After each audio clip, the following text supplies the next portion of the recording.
Shall we head over to Anambra State now, where residents of the Ezenifite community in Awka South local government area of the state are demanding justice for the murder of popular businessman Ife Sinachi Onyekere, known as Fish Magnet.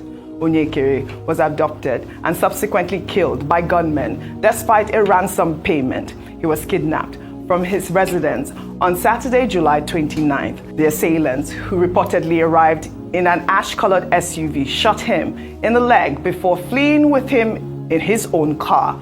After 3 days in captivity, an undisclosed ransom was paid. However, instead of releasing him to his family, the kidnappers murdered him and his lifeless body was found by the roadside.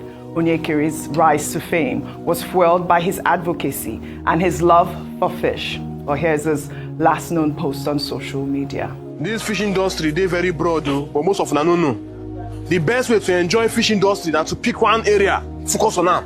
Come where they go. For fish industry, they get the hatchery. They also have pond construction. There is the processing, the choke. There is the feed formulation. The fish industry is broad.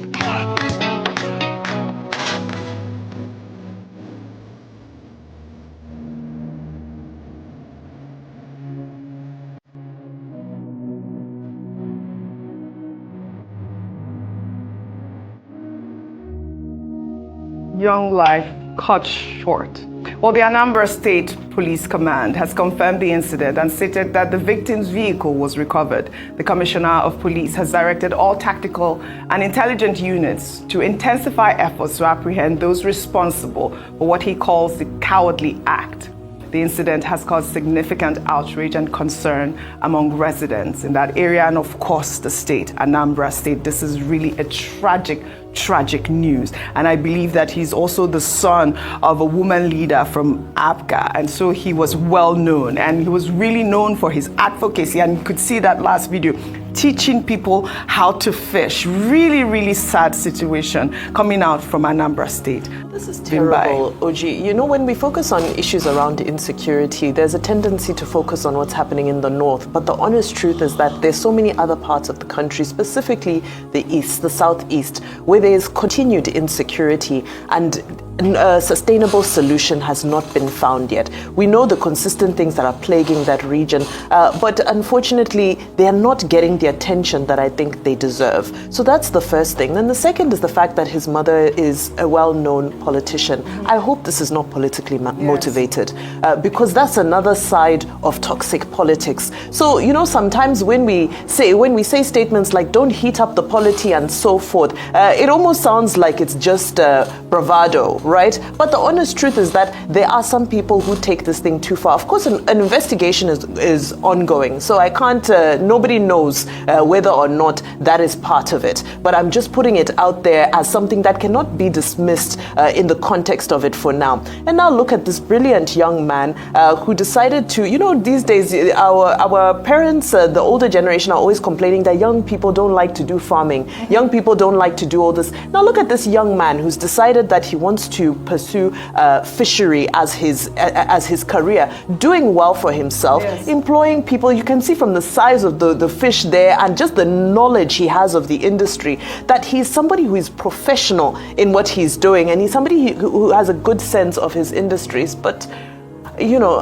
gosh, I send my condolences to his family, and I hope those people are caught. Again, ransom is illegal. You know, they say that the payment of ransom should be illegal. Okay. But what do you tell these desperate families? But this is why they say ransom payment is illegal, because you pay the money, but you're not guaranteed anything after paying that money. Very unfortunate. You know, recently when the National Security Advisor did come out to say that things were getting a whole lot better as regards to security, I'm like, I don't know what statistics he's looking at, but these are some deaths that you wonder and you shudder. That the only reason why this man died this way was because he's a Nigerian. I mean, that's just a pure answer. Nigeria happened to him. Really sad. And that's right. This is a man that I don't even know why before now, based on his prowess on social media, state governments have not said, okay, how can you come and train people? How can we amplify your business? But what do? We take them and we kill them. Nigeria has become a country that life is so cheap. A man that grew up to this extent, they just snuff life out. I don't even want to care how much the ransom is. No amount of money can be compared to life and the people he was employing and the ecosystem he was creating and the joy he was giving people. Yes. So he was not only just creating his content for people in Nigeria, even people in diaspora that might have learned one or two things from him. Really and sad. What have we heard? Okay, the police is reacting, they're investigating. Are we going to see the end? Are we going to bring the culprits to book? Are we going to smash this crime? Audrey, you forget in a hurry, this is the same country that an attorney general, Minister of Justice, was killed. He's not gotten justice till date. Till today, yes. See, his wife, Justice Atinuka Ige, because of the denial of justice, a woman that spent her life dispensing justice in this country, the denial of justice gave her heartache and she died. Really sad. And that's the kind of country we live in. So please, well, let us do everything this is to a ensure sad, that he doesn't die. sober, painful reminder of the reign of criminality, impunity in the country, and insecurity, if you may add to it, and an indication that it's not just in the northern part where you have no insurgency and banditry. Down south, you have kidnapping, you have murder. And it's very unfortunate, without prejudice to what the security agencies are doing, both military and the police. It simply means that there is still a lot more for government to do in terms of ensuring the security of lives and property, which is a primary purpose of government under Section 14 of the Constitution. Number two is that the police, they say, okay, they are going to investigate and all that after the fact. The tragedy in this country is that we have too many unresolved murders. You have cited the example of Bolage. It's a very long list. Dick Wadino, Mashalari, Funshaw Williams, Suliat Adedeji. Such a long list, across the country. The usual noises are made, and then, you have cases running to 20 years that nobody has been able to resolve. We need to make this country safe for everyone. Now, we say agriculture is important. We encourage young people to go into agriculture. Agriculture contributes 20% of GDP.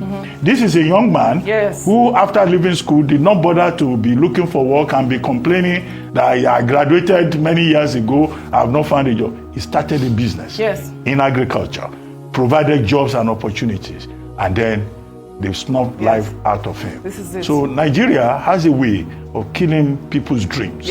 And that's the responsibility of government to make sure that this is a country where people can dream and live their dreams and survive. Right.